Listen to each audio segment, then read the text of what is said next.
Kristen, akal tiba-tiba kemudian kejang-kejang nggak dipakai. Nggak dipakai.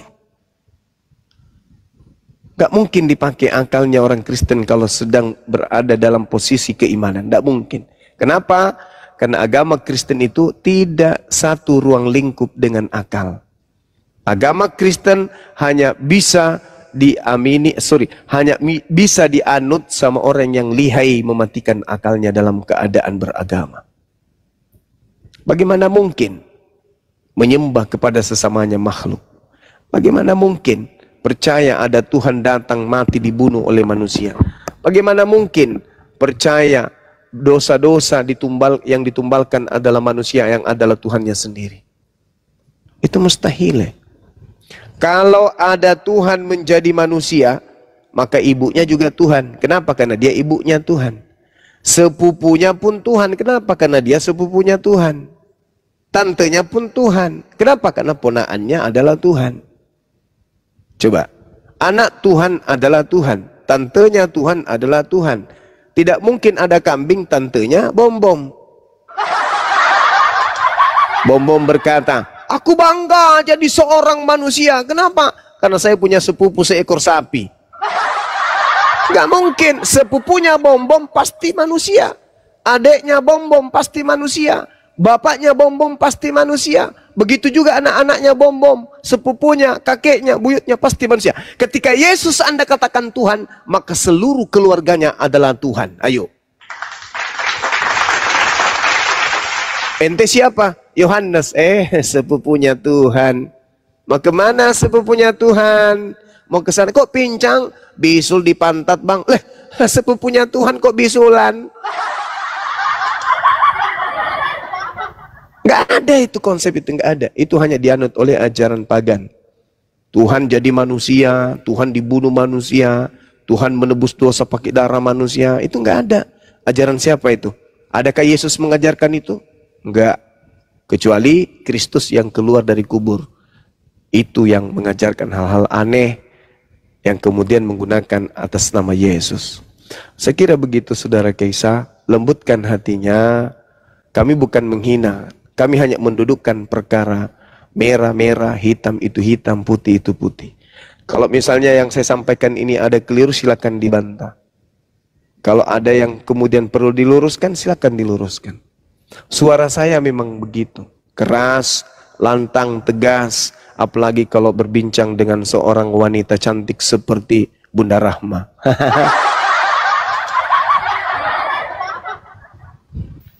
Ini nggak di-kick ya, ini nggak di-kick, dia kabur sendiri, nggak ada yang nge-kick di sini.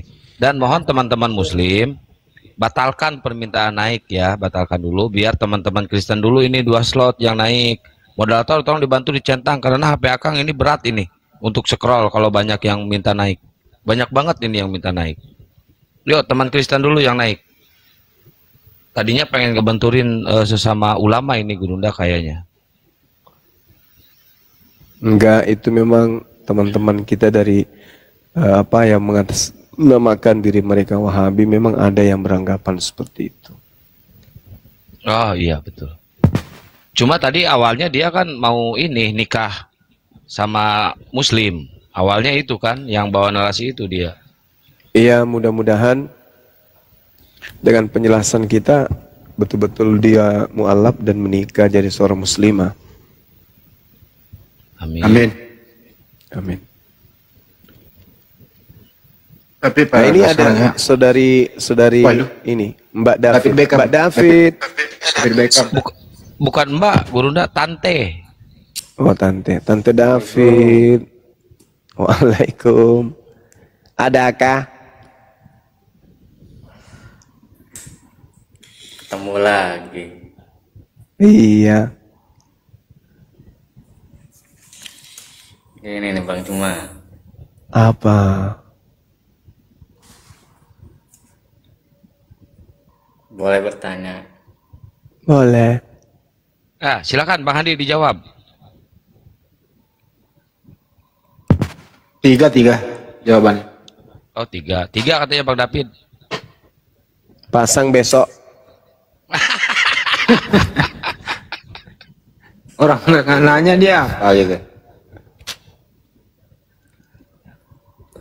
Bang. Ya, Gimana Pit? Ada keluhan? Ya. kencing belum lurus Om. Sakit persendian siapa? Sakit apa Pit? Encelop. Atau panu, urak? Semua bisa Orang dioperasi. nggak bisa ketutup. Korengan. Korengan. Bisulan. Iya, kena Roh Kudus nih. Mati Mija. Bang David ini kemarin yang nggak percaya dengan Yesus Tuhan itu ya, Bang David? Percaya, cuman masih belajar Islam, mau belajar Islam dulu.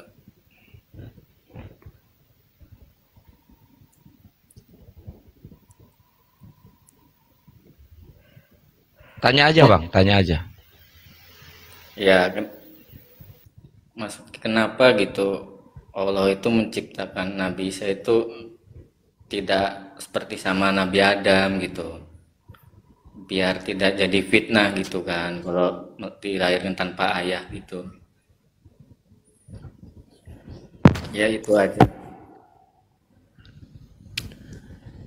Itu tujuannya untuk menjadi tanda bagi Bani Israel, pelajaran bagi Bani Israel, bahwa ternyata pencipta langit dan bumi itu mampu menciptakan manusia tanpa ayah. Gitu saudara. Ya cuman kan nasibnya nasib Nabi Isa itu kan malang gitu bang, nasibnya. Kenapa malang? Ya kan dituduh zina gitu. Ya semua nabi mengalami hal yang sama. Fitnah. Kenapa demikian? Karena itu tadi, manusia memiliki 3 keadaan. Pertama, makhluk intelijensi. Yang kedua, makhluk memiliki kehendak bebas. Yang ketiga, manusia itu diuji. Pada saat kemudian manusia itu memiliki kecerdasan, dia bisa membuat apa saja. Dia bisa menciptakan satu keadaan yang tadinya baik menjadi buruk, yang tadinya buruk menjadi parah, yang tadinya parah menjadi hancur, lebur. Itu manusia. Dia bisa menghancurkan bumi ini. Itu manusia. Saking hebatnya manusia itu. Kemudian manusia memiliki kehendak free will. Kemampuan yang dipunya, kecerdasan yang dia punya, bisa dibawa kepada jalan yang baik, bisa dibawanya kepada jalan yang tidak baik. Kemudian ketika manusia ini kuat, ketika manusia ini memiliki kehendak bebas, ada yang disebut ujian. Manusia itu makhluk yang diuji oleh Allah. Ada nggak kambing diuji? Misalnya kambing itu diuji dengan kekurangan harta, tak adanya rumah. Apakah itu ujian bagi kambing? Enggak. Tapi manusia ini bagian ujian semua. Tak ada rumah ujian, tak ada baju ujian, tak ada makanan ujian, tak ada istri ujian, tak ada anak ujian. Serba ujian. Di samping dia diuji, dia punya 2 keadaan. Bisa jadi perampok, bisa menjadi orang baik. Di samping itu, dia juga memiliki kecerdasan. Bisa menipu, bisa jadi orang munafik, berpura-pura baik. Kenapa? Karena dia punya kecerdasan. Maka oleh karena itulah Allah mengutus para nabi untuk meluruskan mereka. Nabi yang lahir tanpa ayah sudah diberitakan kepada mereka, tanpa ibu, tanpa keduanya sudah diberitakan kepada mereka. Tapi toh tidak beriman. Sedangkan umatnya Nabi Muhammad, yang punya ayah tidak punya ayah diimani, yang punya ibu yang tidak punya ibu diimani, yang punya keduanya diimani, yang tidak memiliki keduanya juga diimani. Itulah Islam. Indahnya Islam itu di situ. Kami beriman kepada Nabi Adam alaihissalam, beriman kepada Nabi Isa alaihissalam, beriman kepada Hawa, wanita yang mendampingi Nabi Adam alaihissalam. Kami beriman. Jadi kami tidak punya penyakit hati. Nabi-nabi yang datang kemudian itu adalah nabi-nabi yang diutus kepada para umatnya masing-masing. Dan kami beriman. Indahnya Islam itu. Nggak ada penyakit hati di situ. Begitu Nabi Isa alaihissalam datang di tengah-tengah Bani Israel, difitnah, dihujat, disudutkan, direndahkan, dihinakan, dikucilkan. Islam datang sebagai pembela. Indah Islam itu. Ketika orang Kristen mengatakan Nabi yang lahir tanpa ayah itu adalah Tuhan yang nusul jadi manusia, kami hadir sebagai orang Islam meluruskan kaidah itu. Itu bukan Tuhan, dia utusan Tuhan. Ketika orang Kristen datang mengajarkan dengan bangganya, Yesus Kristus ditampar, diludahi, diseret, ditonjok, kemudian ditelanjangin, digantung, ditombak, dibunuh. Umat Islam datang meluruskan, bukanlah kemudian manusia suci ini yang diperlakukan aniaya seperti itu. Umat Islam tak ada beban.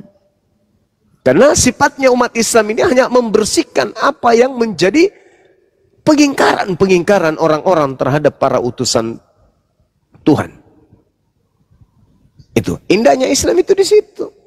Sementara kalau menjadi Kristen harus beriman Tuhannya sendiri yang diseret, Tuhannya sendiri yang ditampar, Tuhannya sendiri yang ditonjok, Tuhannya sendiri yang diperebutkan pakaiannya hingga telanjang, Tuhannya sendiri yang diludahin mukanya, Tuhannya sendiri yang dibilangi gila, Tuhannya sendiri yang digantung, Tuhannya sendiri yang dibunuh. Dan mereka bangga. Penghinaan demi penghinaan menjadi penistaan. Itu menjadi satu kebanggaan bagi Kristen. Kan celoko. Penghinaan terhadap Yesus adalah satu kebanggaan bagi Kristen. Kenapa itu namanya? Islam datang membersihkan Yesus dari segala fitnah itu. Indah kan Islam ini sebagai pahlawan para nabi. Maka yang muncul ketika seorang Kristus yang adalah orang yang dikasihi, orang yang disayangi, pembawa kebenaran, jalan menuju kepada keselamatan, difitnah, dihujat, Kristen bertepuk tangan, tapi Islam bersedih dan Islam mengambil bagian untuk membersihkan oknum tersebut dari fitnahan-fitnahan tersebut. Justru yang nampak adalah Kristen itu anti Kristus. Begitu saudaraku David. Kemenangan itu ada di pihak kami. Kenapa? Karena kami tampil sebagai pembela dari fitnah-fitnah yang dilontarkan oleh agama Kristen terhadap Yesus Kristus. Padahal yang mereka sebut Yesus Kristus itu bukanlah anak Maria, melainkan anak bumi yang dilahirkan kuburan pada hari ketiga. Begitu saudara David. Oke, Bang. Lalu kalau Nabi Isa itu datang kedua kali kan masih ada tugas. Apa dia tugas yang belum beres ke Bani Israel itu, Bang? Apa gimana itu? Kedatangan Yesus yang kedua atau kedatangan Nabi Isa yang kedua adalah untuk membuka mata hati batin orang-orang Kristen. Bahwa ternyata kedatangan Nabi Isa yang kedua atau Yesus yang kedua itu justru menjadi juru bicaranya agama Islam. Kedatangan Yesus membenarkan Islam. Kedatangan Yesus membenarkan Al-Quran. Kedatangan Yesus membenarkan Nabi Muhammad SAW dan menenggelamkan Paulus in the gang. Yesus datang bukan untuk membela Kristen, bukan. Yesus datang untuk menghinakan, menistakan, mengingkari, mengutuk dan mengusir orang-orang Kristen. Itu tertulis dalam Bible, tertulis juga di dalam Al-Quran. Wa idza husyiran nasu kanu lahum a'da wa kanu bi ibadatihim kafirin. Al-Quran mengatakan itu. Yesus kelak akan menjadi musuh bagi Kristen dan Yesus akan mengingkari pemujaan yang Kristen lakukan kepadanya. Itu Al-Quran. Begitu juga yang tertulis di dalam Matius 7:22 nomor 23. Pada hari terakhir nanti banyak orang Kristen akan memanggil aku Tuhan. Bukankah kami bernubuat, mengusir setan, bermujizat pakai namamu wahai Yesus? Yesus berkata, pada saat itulah aku akan berterus terang kepada David, enyahlah daripada aku David, engkau adalah pembuat kejahatan David, aku tidak mengenal engkau David. Itu kata Yesus. Itu kalau apa sih?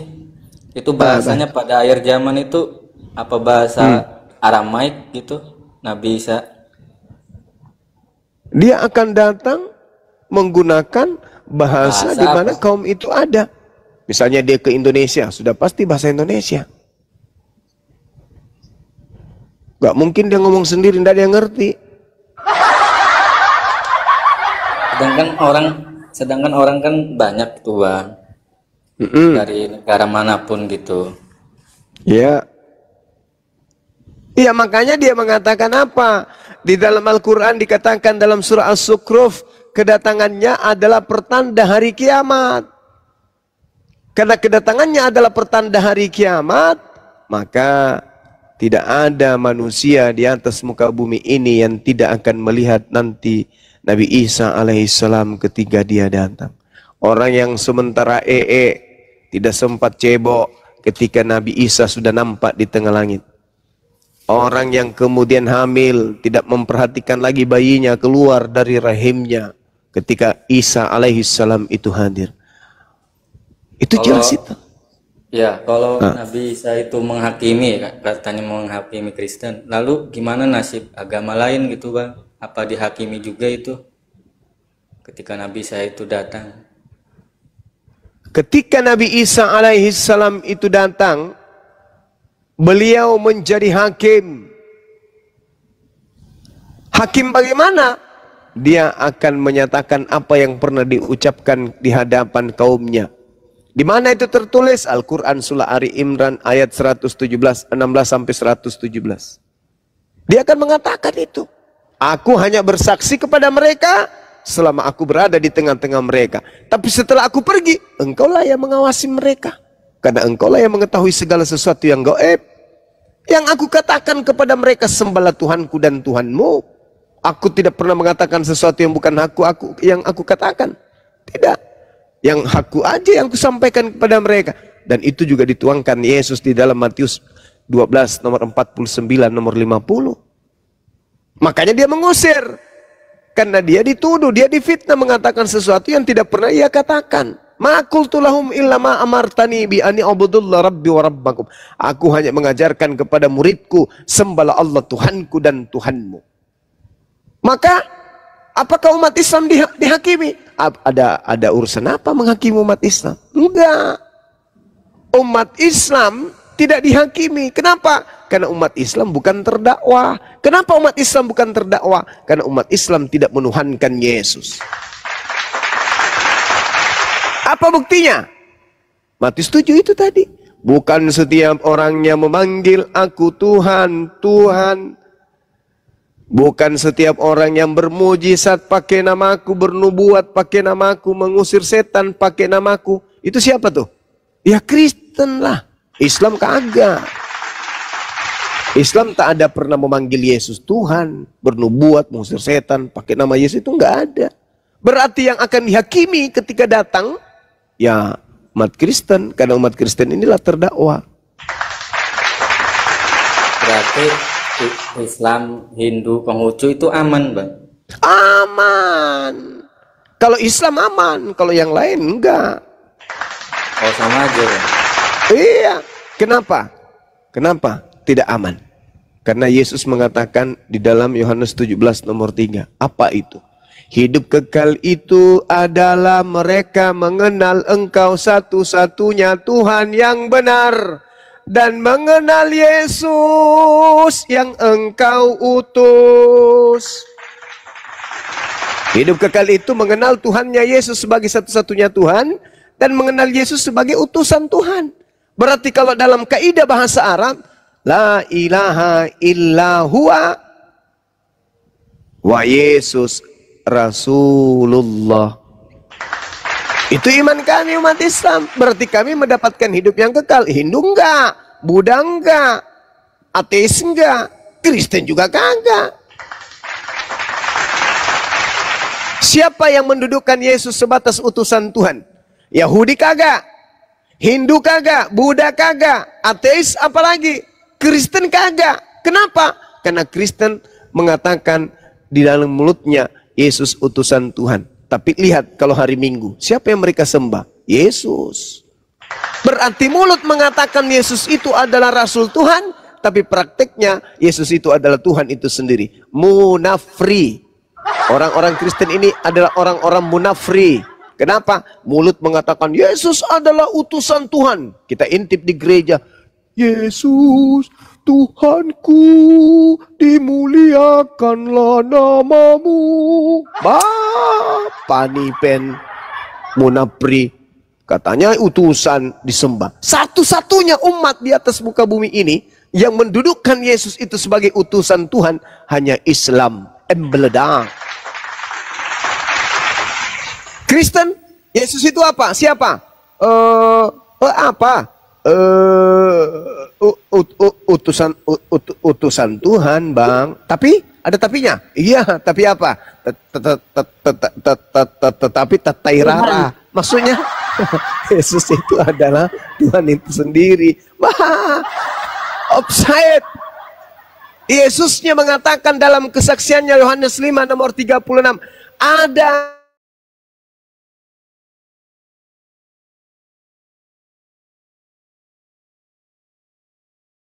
segala mukjizat yang aku lakukan, segala pekerjaan yang aku lakukan, pekerjaan itulah yang bersaksi tentang aku bahwa Bapaklah yang telah mengutus aku. Nah, pertanyaannya, Yesus ini bersaksi tentang dirinya utusan Tuhan atau Tuhan itu sendiri? Kesaksian Yesus dan Islam ada pada pola tersebut. Kalau Kristen berani nggak bersaksi bahwa Yesus itu hanya utusan Tuhan, bukan Tuhan? Berani nggak? Berani nggak? Berani nggak? Nggak mungkin. Berarti hanya Islamlah yang akan masuk ke dalam surga mendapatkan hidup kekal, kan sesuai dengan Yohanes 17 nomor 3. Ya wa isqala Isa bin Maryam ya bani Israel inni rasulullahi ilaikum. Hanya umat Islam yang percaya kalau Yesus itu hanyalah utusan Allah Tuhan. Syukran, saudara Chris. Gimana dong? Kristen? Oh, Yesus itu Tuhan sendiri. Oh, nggak bisa masuk surga. Diusir. Diusir. Jadi nanti kalau David dengan Bang Suma ini dipanggil oleh Yesus pada zaman penghakiman. Bang Suma, siap komandan, maju ke depan. Baik. Gimana kabar Sus setelah duduk berlama-lama di samping kanan Tuhan? Pegal juga Bang. Duduk selama-lamanya di atas sih. Pegal. Gak bisa jongkok, gak bisa baring atau apa kek. Duduk selama-lamanya bro. Lalu apa tujuanmu datang? Oh, aku turun untuk menjadi hakim bos. Oh lu ente mau menghakimi saya juga? Ya iyalah.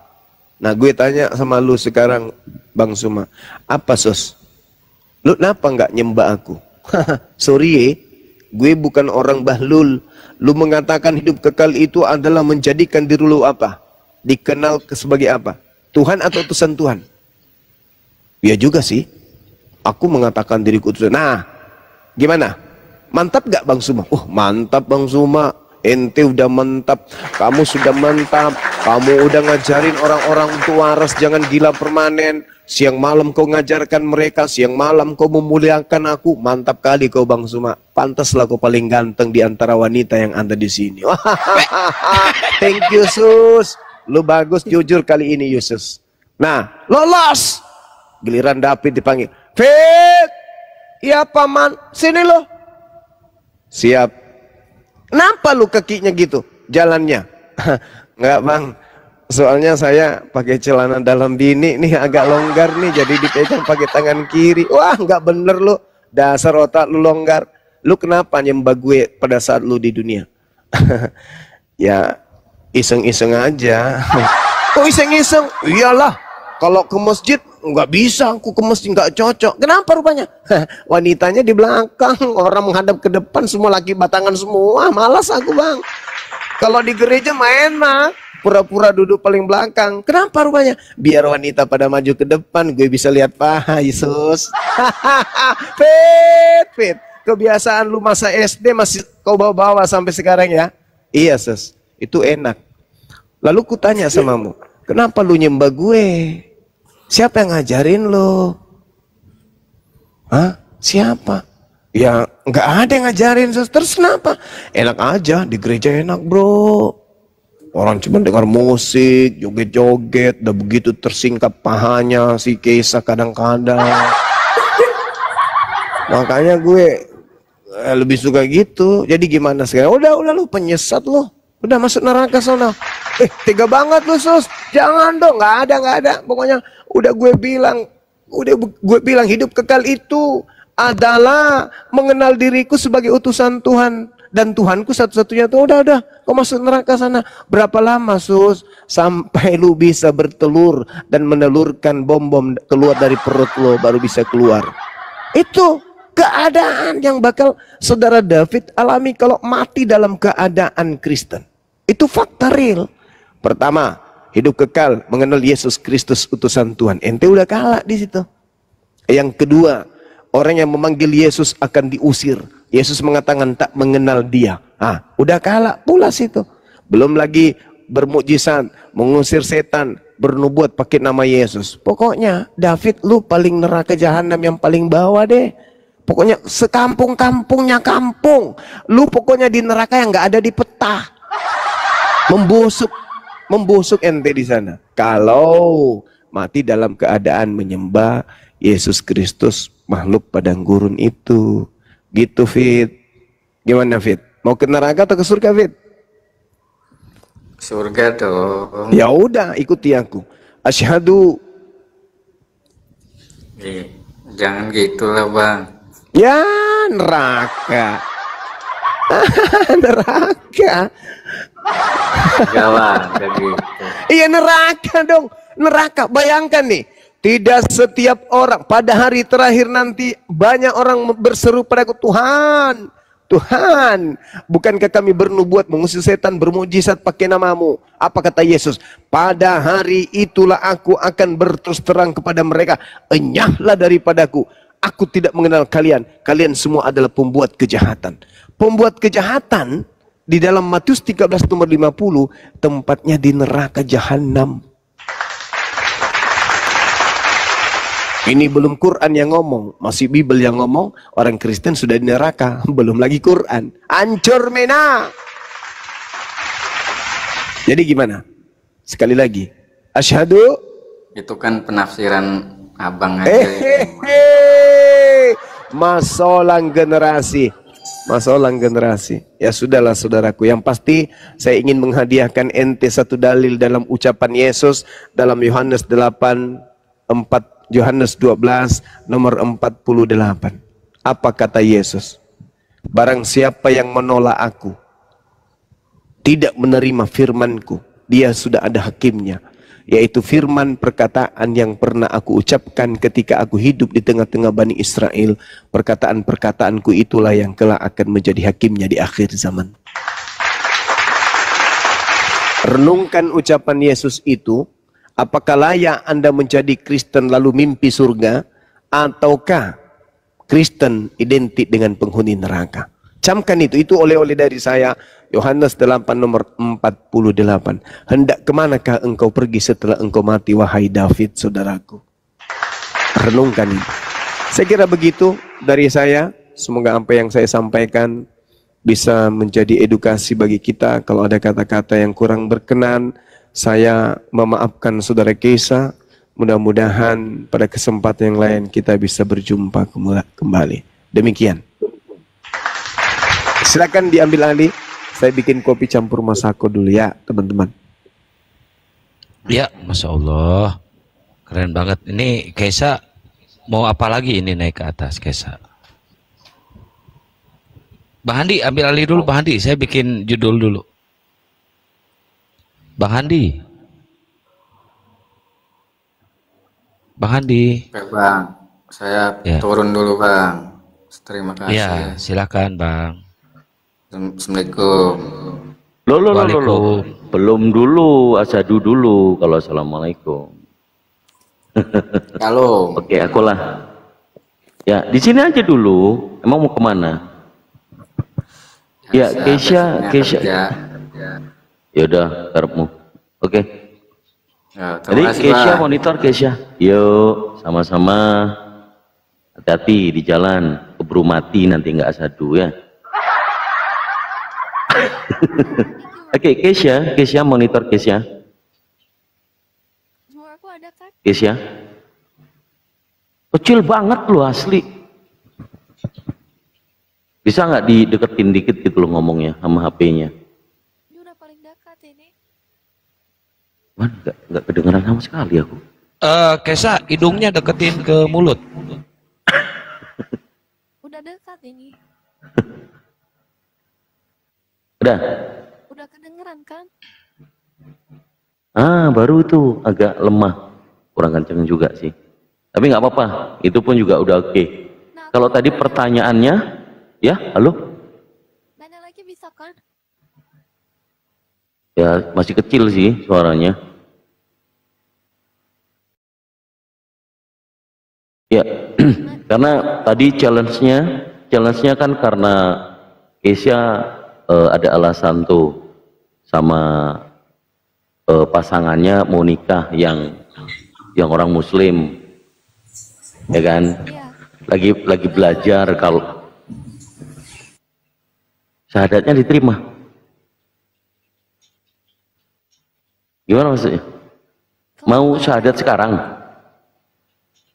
Enggak, maksudnya alasannya karena menikah.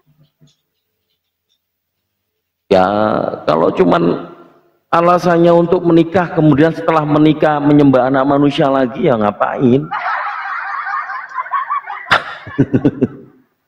Ya semuanya kembali lagi, la ikraha fiddin. Di dalam Al-Quran itu jelas bahwa tidak ada unsur paksaan memeluk agama Islam. Tapi kalau karena menikah kemudian terpaksa masuk Islam, itu dipaksakan nggak menikah. Kembali lagi ke rasional.